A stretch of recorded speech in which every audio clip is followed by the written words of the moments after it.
Voilà, bonjour à tous. Je me trouve aujourd'hui à Grimone, où je participe à un nouveau stage de yoga sur chaise avec Jeannot Margier. C'est la troisième fois que je participe à un stage de yoga sur chaise avec un groupe.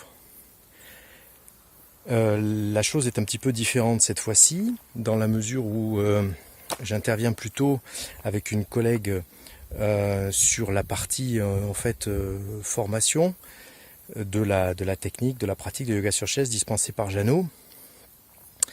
L'idée étant qu'au sein de l'association RVHY, à laquelle nous adhérons, on puisse y dispenser de nouveaux cours, de yoga sur chaise, enfin des nouveaux cours pour former en fait des enseignants à la pratique. Voilà, à la pratique qu'a initié Jeannot.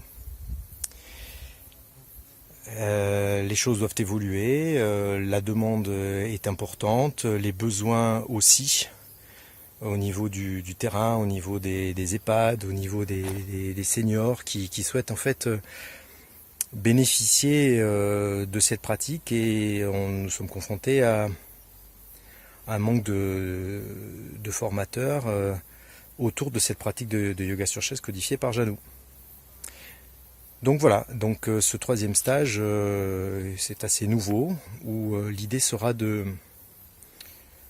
proposer un protocole de formation et de le redémultiplier dans les différentes régions.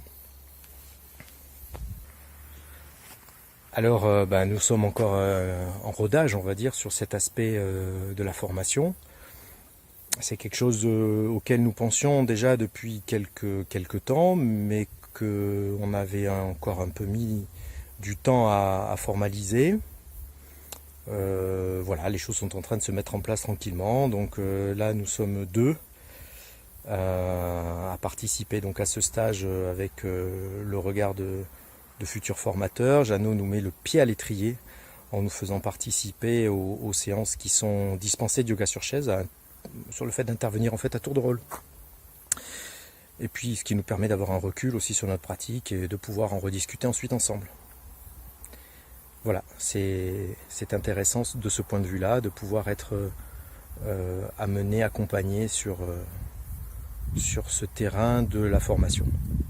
Avec la personne qu'il a lui-même codifiée, puisque Jeannot, ça fait plus de 10 ans qu'il intervient donc sur les différents sites seniors, résidences seniors, personnes à mobilité réduite liées au handicap, puisque sa pratique a été orientée en ce sens. Voilà.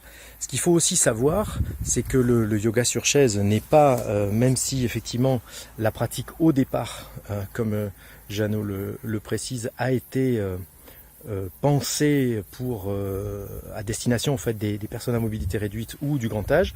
Néanmoins, nous sommes d'accord que cette pratique évolue, puisque nous intervenons également au sein de résidences de maisons de quartier, d'accueil de seniors, des personnes qui n'ont pas forcément ces mobilités réduites ou ces handicaps, mais simplement des personnes qui n'ont plus fait d'activité physique ou n'en ont peut-être jamais fait, et que l'on arrive, grâce à cette pratique bienveillante, douce et codifiée, à amener au yoga. Et ça, ça leur procure un bénéfice inestimable sur le plan de la mobilité articulaire, sur le plan de la respiration, sur le plan simplement du mieux-être et du bien vieillir. Puisque, comme le dit l'adage de Jeannot, il n'y a pas un yoga pour tous, mais un yoga pour chacun.